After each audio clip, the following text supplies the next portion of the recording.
হযরত শাহজালাল আন্তর্জাতিক বিমানবন্দরের একটি গেটে কোনো অতিথিকে ফুল দিয়ে বরণ করা হয় না। সেটি কার্গো গেট, যেখানে মালামালের সঙ্গে দেশে ফেরে প্রবাসী বাংলাদেশিদের নিথর দেহ। গত বছর এই গেট দিয়ে দেশে এসেছে 4,813টি কফিন, অর্থাৎ গড়ে প্রতিদিন 13 জন প্রবাসীর মরদেহ ফিরেছে দেশে।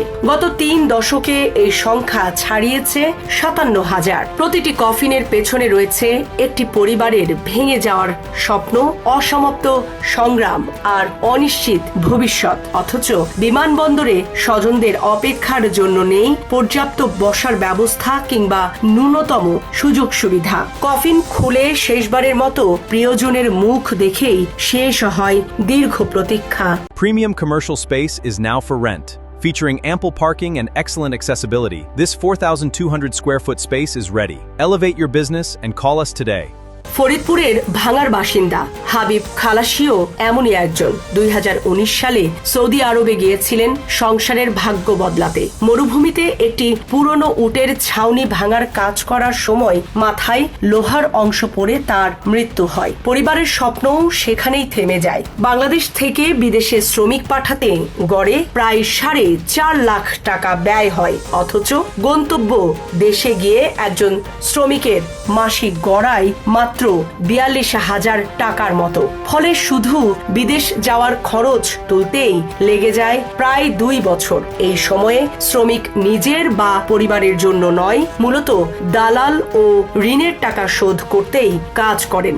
আন্তর্জাতিক বিভিন্ন গবেষণায় দেখা গেছে আয়ের তুলনায় বিদেশে যেতে বাংলাদেশিদের ব্যয় বিশ্বের অন্যতম সর্বোচ্চ।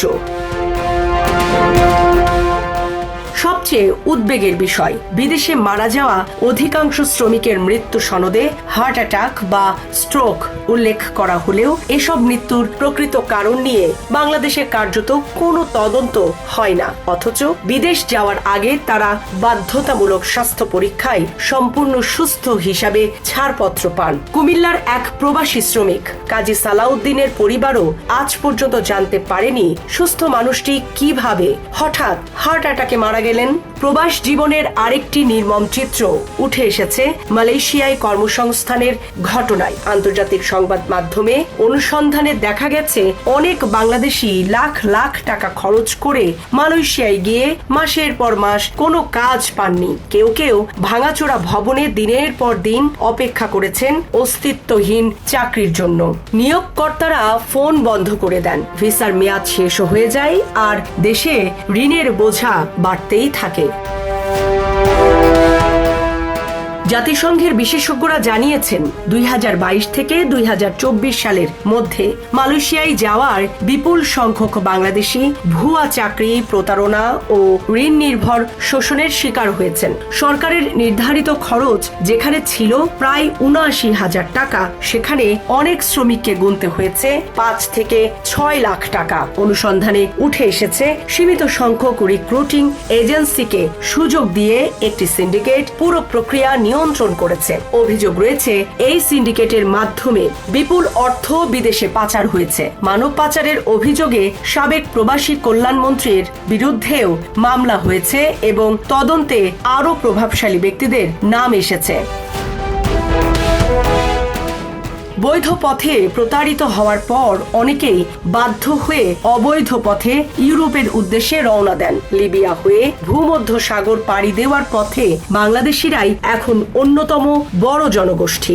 আন্তর্জাতিক সংস্থাগুলোর তথ্য অনুযায়ী এই রুটে যাত্রা করা প্রায় 93% অভিবাসী নির্যাতন, আটক, মুক্তিপণ আদায় কিংবা মানব পাচারের শিকার হন। অনেকের পাসপোর্ট কেড়ে নেওয়া হয়, বিনা বেতনে কাজ করানো হয়, এমনকি মানুষকে এক দালালের কাছ থেকে আরেক দালালের কাছে বিক্রিও করা হয়। কেউ কেউ সাগরে নৌকা ডুবিতে প্রাণ হারান, আবার যারা বেঁচে যান তাদের অনেকের অপেক্ষায় থাকে কারাগার ও নির্যাতন।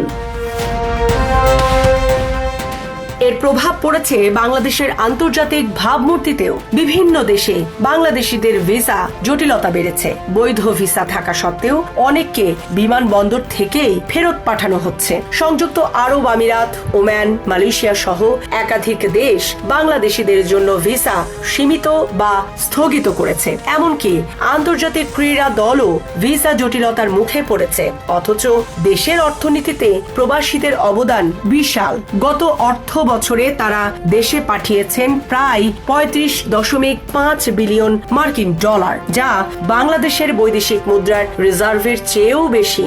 সরকার রেমিটেন্সের প্রণোদনা দিলেও শ্রমিকদের নিরাপত্তা, বিদেশে আইনি সুরক্ষা, মৃত্যুর তদন্ত কিংবা প্রতারণা প্রতিরোধে কার্যকর উদ্যোগ নিয়ে প্রশ্ন থেকেই যাচ্ছে। জীবন অবাক না করলে কে করবে? 28% মিল্ক ফ্যাটের অবাক করার সাথে ফ্রেশ মিল্ক পাউডার। জীবন অবাক করুক প্রতিদিন। সমালোচকদের মতে প্রবাসীরা দেশের অর্থনীতির অন্যতম চালিকা শক্তি হলেও তাদের অনেককে এখনো শুধু রেমিটেন্স আয়ের উৎস হিসাবেই দেখা হয়। জীবিত অবস্থায় তারা বৈদেশিক মুদ্রা এনে দেন, আর মৃত্যুর পর তাদের ফিরে আসতে হয় বিমানবন্দরের কার্গো গেট দিয়ে মালামালের মতো একটি কফিনে। সামরিনা প্রীতি, ঢাকা এক্সপ্রেস।